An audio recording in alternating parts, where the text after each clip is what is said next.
As in, you know the TikTok lingo more than you know the scriptures. Kama sahi nikisema roho itasimama. Most of you mnanielewa. Generally, addiction is a big part of social media that has been packaged to make it seem okay, and it is not in the least bit. You keep looking at watu wana nini, bloggers na influencers, and these ninjas out here, instead of covering their wives, they're exposing their wives to get more likes. Those are foolish people. Stop looking at them. You shall be foolish like them.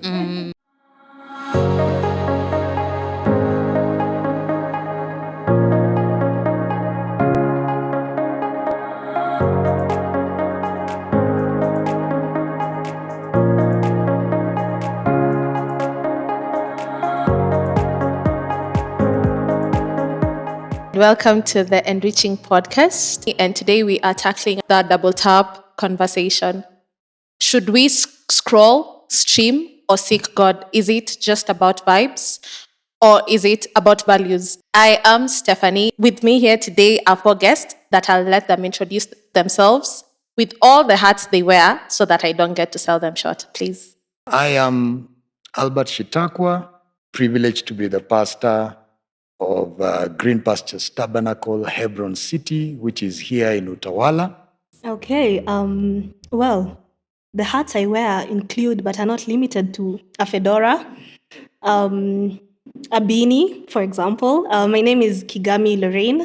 I am a child of God, and it is an honor to be here. My name is Berry Lothiambo. I am a child of God, a lover of Jesus Christ. I am so much honored to be here. Yes, and I'm Tony. I am born again. I serve here at Hebron City, and I'm a worship leader. Lovely. Just to set the pace for entertainment right now is more of IG lives and YouTube vlogs and a Spotify playlist. So maybe, Beryl, what is the role of this type of entertainment in your life as a believer? I think for me, it's more of unwinding after a long day. Though I'm sort of, trying to draw lines and boundaries for myself, because I can tell myself I want to watch TikTok for an hour. That is around 10, 11 p.m. 3 a.m. niko macho, bro. Yeah, so for me, it was more of an unwinding, but I'm starting to draw the boundaries of how long am I going to spend on social media? How does it affect me, Because I don't want to spend long hours at night watching and limiting myself of sleep because I'm watching a funny TikTok. Okay, so what I'm hearing is a relaxation rather. So Kigami, do you feel like it's the same for you, or does the entertainment play a different role in your life as a believer? I don't know if anyone else does this, but for me, it's background noise. Okay. So I will be on socials or on YouTube or Netflix or watching something really if I'm cooking or I'm studying and I just want background noise, I would do that. That is on mindless listening to, just anything. Yes. But outside of that, there is a little bit of intentionality in terms of my feed, or I'm not on TikTok, so I wouldn't speak a whole lot about that. But on Instagram, it would be curating my feed to listen to a number of people. So for me, it would be, the best way to put it is background noise. Okay. Yeah. So, Pastor Tony, do you feel like, because now from Beryl and Kigami, that's a different generation from yours, do you feel like now your role as a believer is exactly the same as theirs? Or is there any difference in your life? Yeah, you're making me sound a bit ancient. But I think it's almost close to Kigami, because for me, I use it as a distraction. I don't know how to make conversations easily. And so just to, keep myself busy, I just use social media as a distraction, just to see what's happening and whatnot. I'm not a very deliberate user. But anytime I'm not doing anything, I have some good free time, I try to engage myself. I remember today, actually, I went somewhere and we had to leave our phones at the gate. So just left our phones. I found that odd, by the way. But anyway, left the phone at the gate, and then I started feeling that, separation anxiety. And so I walk in, and before I'm attended to, they let me stew for a while, about an hour. So I'm doing nothing. And so I was like, I'm left to my own thoughts, and they were a bit scary, and I was like, oh, so social media has been, it would have been a welcome distraction for me at that moment, just to, watch a couple of things here and there. So I think that I resonate that I don't have those, let's call them dead moments. That's a space I can use to,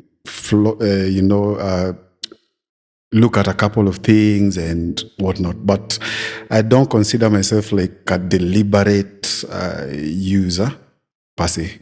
Okay, we've Yeah. had it's a distraction for some form of relaxation. Pastor Shitakwa, what is it to you? Catching up, check what's happening. Basically, that's why I go there. I think one of the descriptions of perfectly fits people in our generation is we are migrants in the digital space. And so we are not very deliberate users as those who are born in it. And so we are playing catch up in how to figure out how to use it. And so for me, mainly it's catch up, especially in areas of get to know what's happening around, but also specifically in my space in the sense of my area of ministry, what I'm doing. Yeah. Okay, lovely. Now that Pastor has said they are playing catch up, now it gets me to think it has evolved. The social media and the entertainment space has evolved with time, yeah? So now that we have maybe two generations here, sorry, Pastor Tony, now that we have two generations here, I'd like for us to think in the way it has evolved right now. Are we over consuming it? Are we consuming it properly?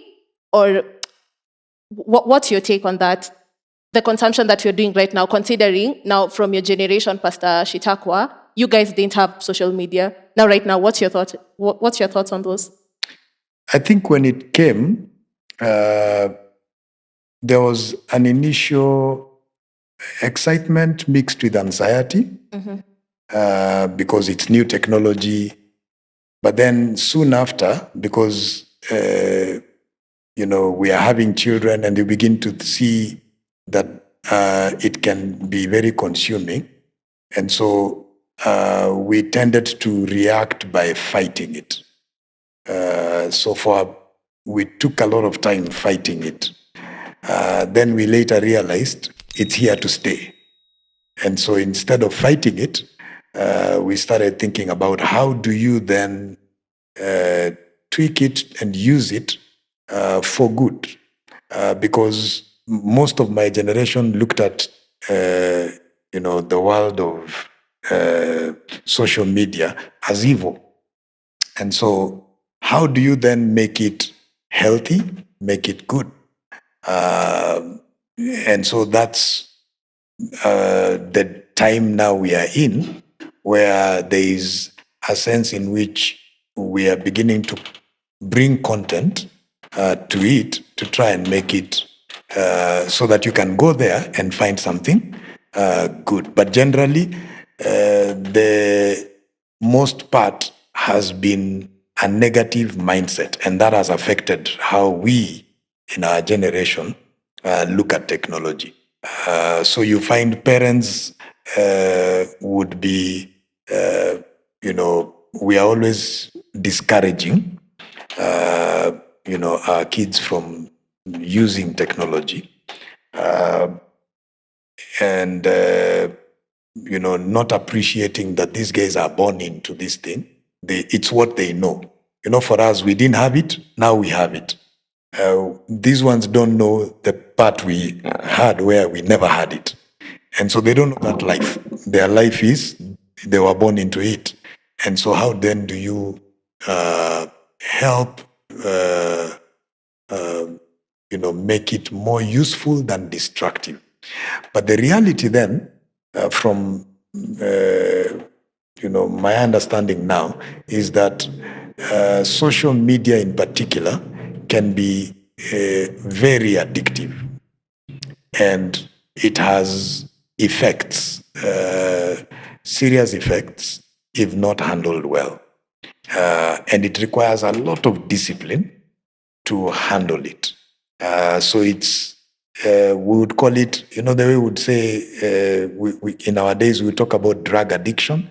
This is one of those addictions. And the reality is, many people, even when they, promote the good use, many people have not been able to manage the balance on how to use it in a good way. And when you look at the people who brought it to us and you read their stories, they don't allow their children to have phones until they're 18. They don't allow them to have, yet they're the ones who are selling them to us. So they knew the impact it would have in terms of addiction. So that's my only biggest concern, concerning technology. It has its positive. It's the world we are in. We can't run away from it. We have to contend with it. We have to deal with it. I think the biggest challenge is what she said earlier, putting boundaries and learning how to not have it run us, but we managing it and making it work for our good. Yeah. Eye-opening, I should say. So, Beryl, Yeah. Pastor Shitakwa has said, which I think is a reality to the three of us, me, you, and Kigami, we were born into it, yeah? So, where do you draw the line? Where do you get, and you feel like, okay, You this are one, natives, as we are migrants. you get to a point where you feel like, okay, now, honestly, I think I'm taking this a bit too far. And if you ever get to that point, what are the practical steps that you take to say, okay, no, now I'm going a bit too much on this? I think it's coming from a personal experience. Yes. I used to be so much on social media to a point where I can't even function without my phone. I'm actually struggling with that right now. Yeah, it gets to a point where you are so much into your phone, as in, you know the TikTok lingo more than you know the scriptures. Kama sahi nikisema roho itasimama. Most of you mnanielewa, mnanipata. But Psalms 31, bro, ujui. You get? So it got to a point where I know so much into social media more than I actually know about myself and more than I know about God. So what I did, I started with a social media first. Yeah. It's a whole day of not taking my phone, like completely. If it's an emergency, bana, call the police. I won't pick my phone completely because I know how much it has costed me. So it will be moments of 3-4 hours or the whole day I'm just offline. I'll get back to you when I can. Yeah. So it's more of aligning yourself with your boundaries. This is how far social media has taken me. This is the effect I'm seeing on my life because it comes from a point of whatever you feed your eye and your ear gets. Yeah. It's what shapes your life. It's what you constantly do. Like you start questioning things about God because whatever you're seeing on TikTok all the time, it gets to a point where you start to relate with whatever they're saying, yeah? So for me personally, I started with the social media first. There are days I am not online. There are times you can call me. I am not picking up my phone because I know what it has costed me. Yeah. Okay, and just to bank on what Pasi you were saying, Pastor Tony, Yeah. today with the explanation of today, your phone being confiscated by force. Yeah, I didn't like that. Yeah.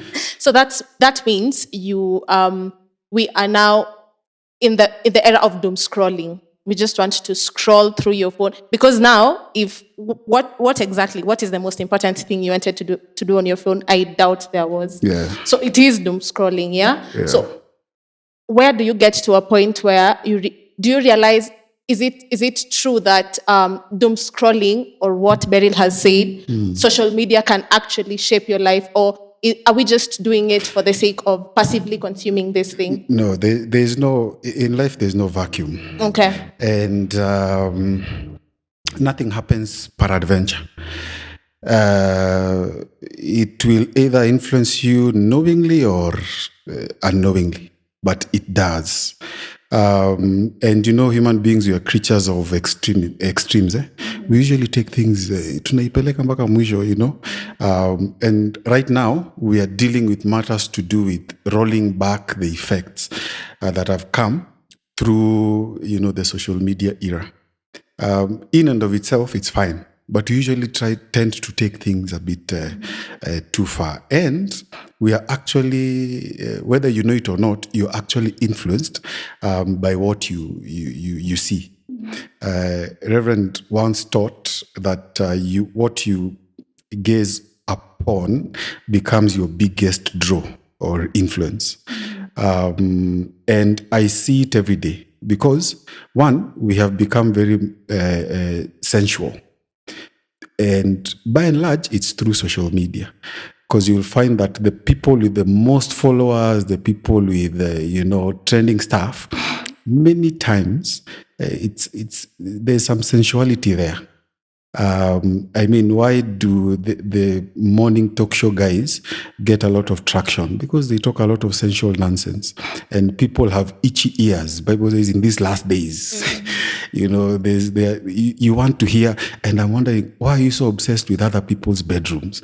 But they've made us so sensual to the point now young people think it's fine to live with someone and you're not married. Where did that idea come from? We see our popular celebrities living, hey, this is my girlfriend, we're living together, this is our morning routine, we take a shower together. Why would you show us taking a shower together? But now it has shaped how we think. And you realize sometimes you talk to someone who's in church and they actually don't know it's wrong. It's not biblical, it's not right, for avoidance of doubt, to live with someone that you're not married with too. You get, but tumefikaje hapo because of this. It's and when you want to pass irrelevant and bad stuff, just hide it in jokes and in music. Afu urusha hapo social media. People will go like, but it's acceptable. There's no problem, So we've become so sensual, and you can, almost trace it back to social media. We've become so materialistic. You can trace it back to social, because I'll not post, living my best life broke. It's always I am in Germany, and our young guys believe that's the life. I want to go abroad. Kwanza goja siku ile nitaenda US mtaniona. Nita post. But now I'll not post nikipanda matatu ya kutoka shooters mpaka hapa. Sure. Why not? Because it becomes so materialistic, and you can, if you trace it, it's something that we've been seeing other people posting, living Diani, Nini, and now we start getting this nonsense called sponsors and old men, mubabas. Why is it a thing? Where did it come from? All these are lies from the pit of hell, but they have been sanitized through social media. And so we've become so materialistic. Why? And then finally, we've also set some unrealistic expectations of us as young people. Because I'll always post the finished product. There's a friend of mine who told me, how come when you're posting photos, you only post photos where you look good, but you don't care about the other person, because I only want to portray a certain image of myself to people. You get. But now, I wanted to say, Jinani are coming home to roost, because we are now seeing, there's a couple I used to follow. And I used to go back I used to tell my wife, mbona tusikue kama hawa? They smile at each other, wakiamka, good morning, my love. I'm like, this is what I want in my marriage. And marriage haikuwagi hivyo kila siku. Siku ingine ni, watoto wameenda, and that's life, But I was like, this is what I want. They wake up, hi, darling, nini, oh. And I'm like, that's the life. Until a neighbor aliwa film, and the guy unfortunately was really battering the girl, and it was a big deal. Alikuwa anamtandika, and I was like, I looked at my wife, I was like, I don't tell you I love you every day, but I mean, hatuko mbaya, So imetupatia some sort of unrealistic expectations of stuff. And so for me, I truly believe it is shaping how we live, whether you know it or not, whether consciously or subconsciously, this thing is affecting you. Reverend taught that, Lot was looking at Sodom and Gomorrah, and he pitched his tent facing Sodom and Gomorrah. The next time you hear of him, he was inside. You keep looking at our bloggers na influencers, and these ninjas out here, instead of covering their wives, they're exposing their wives to get more likes. Those are foolish people. Stop looking at them.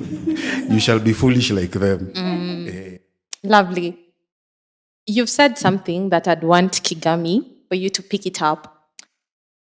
Now, some of the effects of social media are cancel cultures, with cancel culture being this modern norm of withdrawal, where if you feel like this person is not saying or doing things that I accept or I agree with, you decide to cancel them, yeah? So we have cancel culture, we have influencers, we have celebrity worship. Do you feel like we are now being discipled more by these things than by the word as believers? I would think, yeah. Okay. Not to mince words or put it very lightly, we are idolizing people on the other side of the screen, and we are getting to do everything they do except that which the Bible is talking about.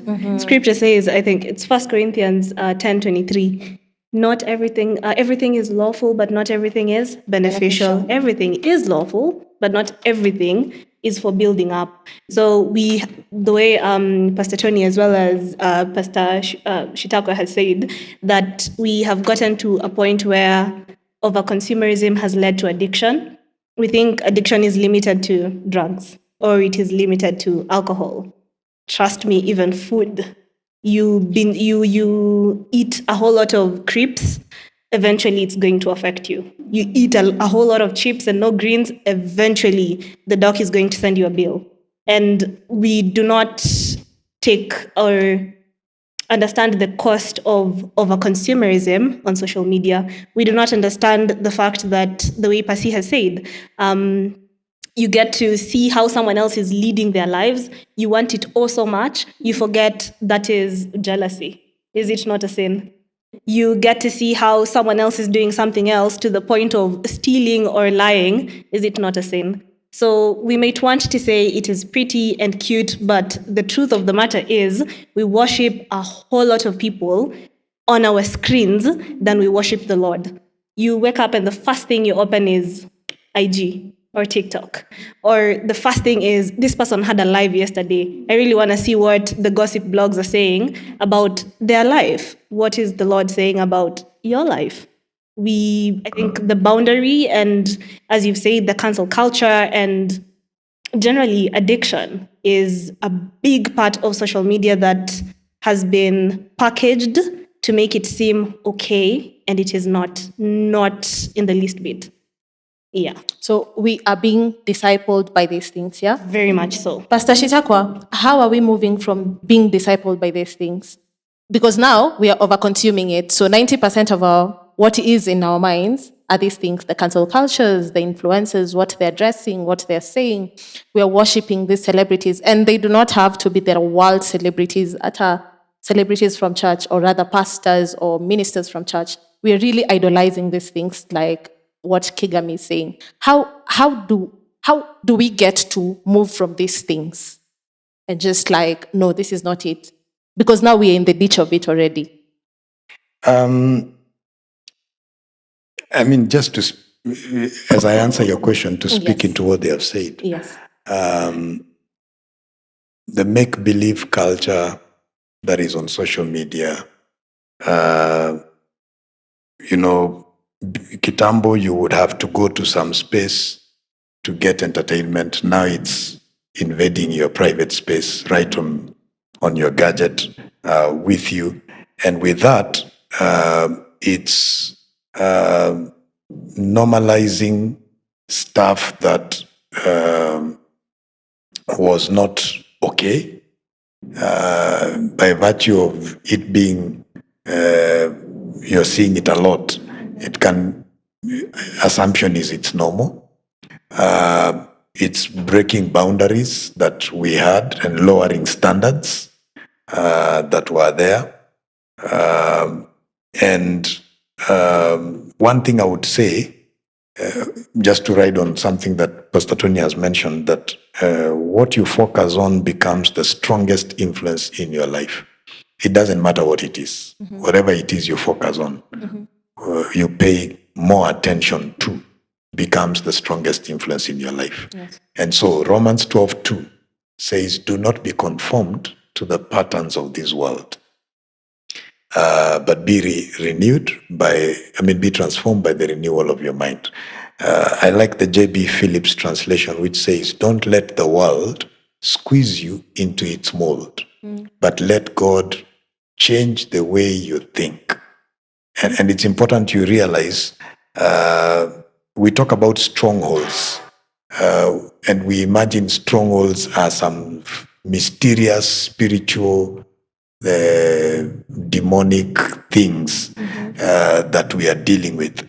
But I want you to know strongholds are actually thoughts. They're actually principles that we tend to belief systems that have been entrenched and engraved in our minds. And by constantly being exposed to something, the enemy is trying to, deal with that. Now, it's important to realize that all we have talked about social media, it's not random. It's designed, it's a world system. And the world system is designed to cool your affection for God. It's designed to take you away from God. And so anything that comes from the world will not make you more godly, more spiritual, closer to God. It's designed to cool your affection for God and take you away from God. And that's why the Bible says, don't let the world, do not be conformed. It's the easiest thing to conform. Conformity, you don't need to do anything, just go with the flow and you will conform. But transformation takes intentionality. And so if we are going to break free from that mold the world has put us in, where it wants to determine what we see, how we think, how we live, what we value, all those things. If we want to break free from that mold, we must become intentional and not allow ourselves to conform to what the world normalizes and shows us is okay, and to intentionally go to the scriptures and let the scriptures speak to our lives and influence our lives and shape our mindsets, our belief system, and our thoughts. And so strongholds, like I said earlier, the Bible says we do not war against flesh and blood, but against principalities. What's a principality? A principality is a ruling authority that governs through principles. So it teaches you, it's a doctrine, teaches you that these principles work. If you do this, you get this. When you believe those principles, they run your life. And so all the enemy wants to do is to make you believe, for you to become great, you've got to do this. For you to be a success, you've got to look like this. For you to, so those are principles it's bringing. When you believe them, you will find yourself pursuing things based on those principles. And once that happens, the devil doesn't need to. You can go to church, you can pray, you can speak in tongues, but you are bound, because what runs your life is the principles that govern you, which you have believed, and that is based on what you have constantly exposed yourself to. So the antidote is step out of that And the Bible tells us this book of the law should not depart from your mouth, but you will meditate on it day and night. Observe to do according to what it says. Then you will make your way prosperous. So if you're going to make good progress in your life that is in the right direction, then you have to be very deliberate and intentional with the word of God. So I always say, you will realize bad habits are caught, good habits are taught. You don't need to do anything to learn the good stuff, to be influenced. To learn the bad stuff and to be influenced in the wrong thing. Just take your phone and scroll, and you're on the wrong path. But if you want to learn the good stuff, you have to be deliberate. It's just like that. You've got to be deliberate. So if you're going to tweak or use social media for our benefit because it's here, then the way it works is you have to be very intentional and deliberate as to what you watch, so that the algorithm in your phone or in your gadget will bring to you more of what you watch. If you watch the wrong stuff, that's what will come. And so it's got to be a very intentional thing. But beyond that, you also have to put boundaries and tell yourself how much time you can give yourself to in this thing. So you've got to put boundaries. And finally, we are beginning to believe that, the old adage of, if you're going to read the word, take the hard copy Bible. Because when you have your gadget, notifications will come, the temptation, the urge to click that will take you away from study and take you to whatever else.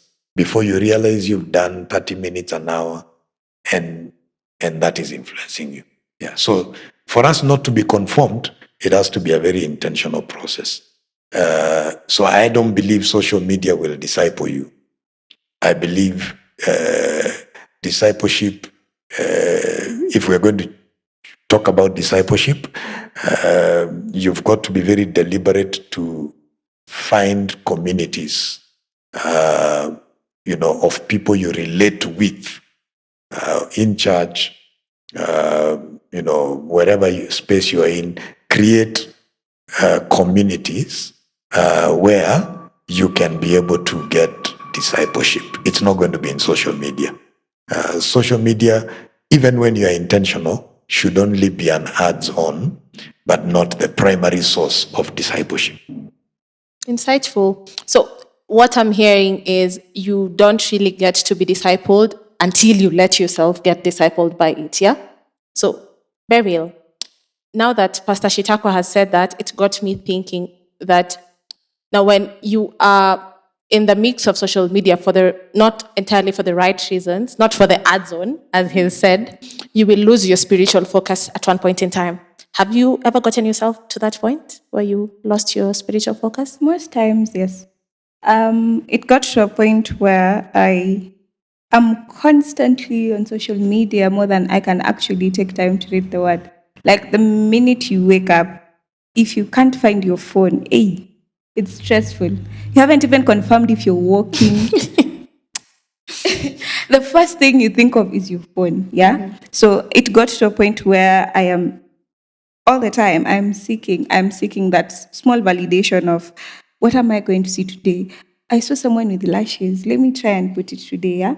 So, but these things, it's fun, it's entertaining, sometimes it's relaxing, sometimes it's unwinding, but it feeds something into your soul, into your spirit.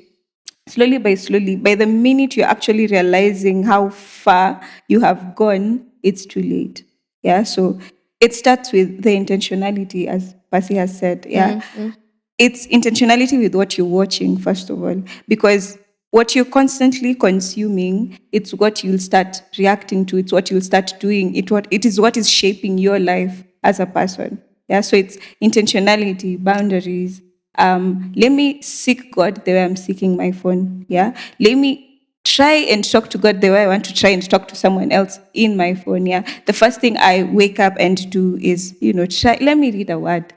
Nowadays, you spend 3 hours on social media, but 5 minutes in your Bible, you're sleeping, man.